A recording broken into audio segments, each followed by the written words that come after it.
and I'll be talking about the struggle of Native American women just to American culture. Throughout history, Native Americans have always struggled in white society after many of them were dismantled from their homes and forced to live elsewhere. Women had it the hardest adopted to white culture because women before the 1920s were not able to do many things that many women can do today. But being Indian also played a factor in making it harder for Native American women. As a scholar, I'll be using 4 sources from newspaper articles to novels and interviews to show you all 4 different perspectives of women's struggle. My goal is to give you a glance of what it would be like to be in the shoes of a Native American woman. First, he starts off, it's a newspaper found in the New York Times. For Native American women, scourges of rape, rare justice by Timothy Williams. Did you know that 1 in 3 American Indian women in rural villages have been a victim of rape or experienced an attempted rape, according to the Justice Department? That's pretty crazy if you think about it. It's just imagine seeing a couple of women walking around and you know that many of them have been a victim of rape because the rate is so high.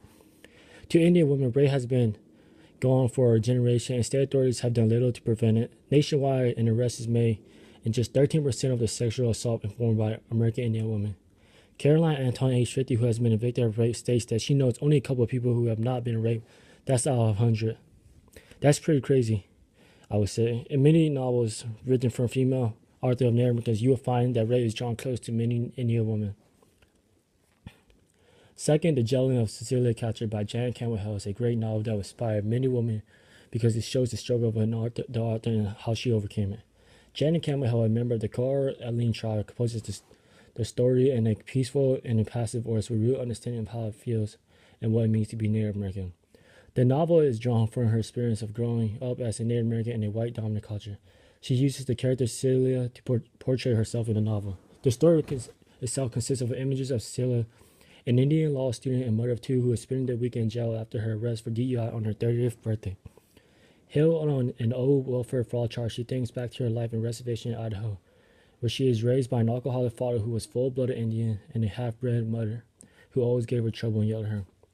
The fact that her mother hated her and her father really never paid attention to her because he was an alcoholic made her struggle through white society even more just because she had to face it herself. She also reflects back to her years as a free mother in San Francisco and her loveless marriage to Nathan Wells, a white liberal teacher.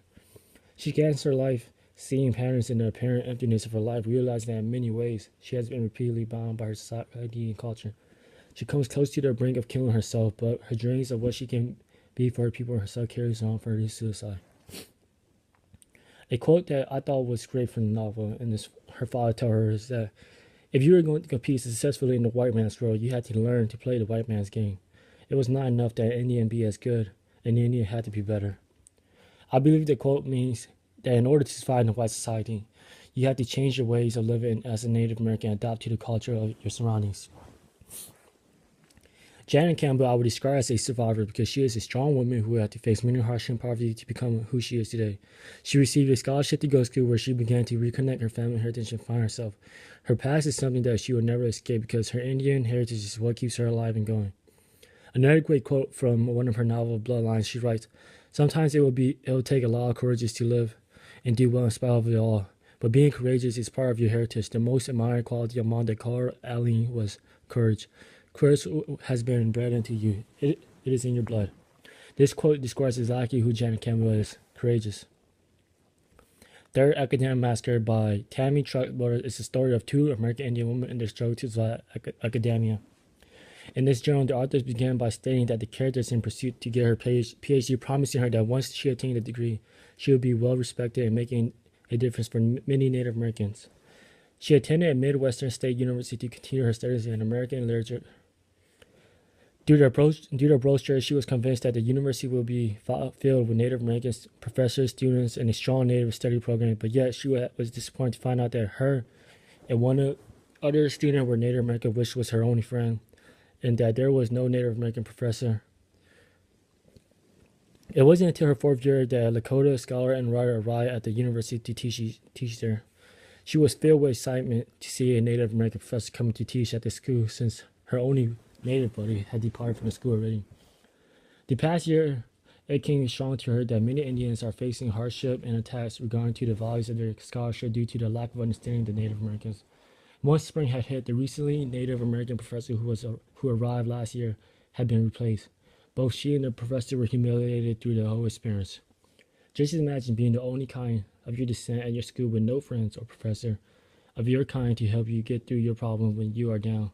To be by yourself to attain a PhD must have been really difficult, knowing that there's really no one to help you because no one can understand what you are facing. The professor who was replaced was told in a meeting that she was not chosen as the candidate for the job because her research was not good and that her dissertation was pointless.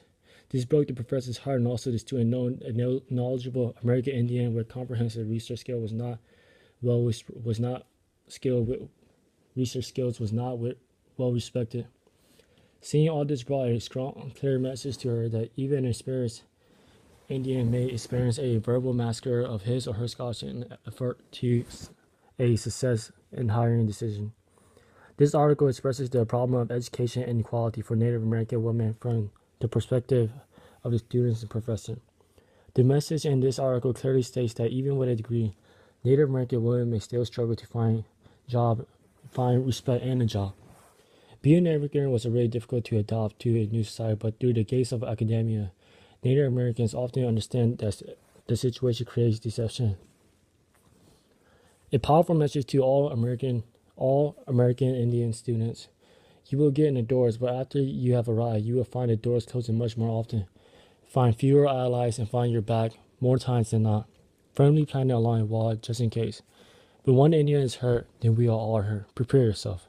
You may never be accepted by others, but before you confine yourself to a serious depression or consider leaving the education you so rightly deserve, ask yourself the most important question. Do we not have a right to voice our concerns? The fourth and last perspective is an interview by Joe Harger called Having to Fight For It, interviewed by Joshua Mars. Joe Harger is a Creek Indian and musician who was once marginalized musician 20 years ago because many other musicians didn't know what to do with a woman who wasn't a singer. She was born in Oklahoma and grew up to an abusive stepfather. Her first children's book was dismissed by publisher as an author because she was Native American. That just sucks to have a passion to show the world your skills and talent, but not appreciated by others due to the fact of what your race is. I believe that you shouldn't judge anyone until you have given them a chance to express themselves. Tell me about your journey with music and poetry, first question asked.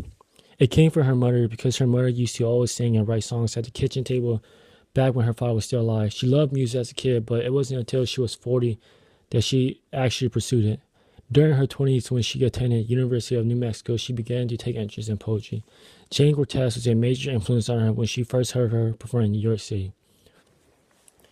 Second question, it sounds like your career was formed by a lot of people saying no. It reminds me of Sherman Alexie, poetry equals anger, time, imagination. How does that description relate to your personal trajectory? Growing up to her abusive stepfather, finding her shelter in her imagination was her escape to another world. One quote that Joe Harger uses when asked about the description related to her personal trajectory. Words are vehicle for bringing something into being. A vision of peace, a vision of connection, a vision of telling a story of who we are, what we've done, where we've been, where we're going. As I come to the end of my topic, I hope that all four of these different perspectives gives you all a glance of what it was like for Native American women adopting to American culture. From villages where rape was so common to Janet Campbell, a strong woman who had faced many circumstances to become who she is today, to education where Native American women were not treated with respect, to Joe Harger, a marginalized musician and poet.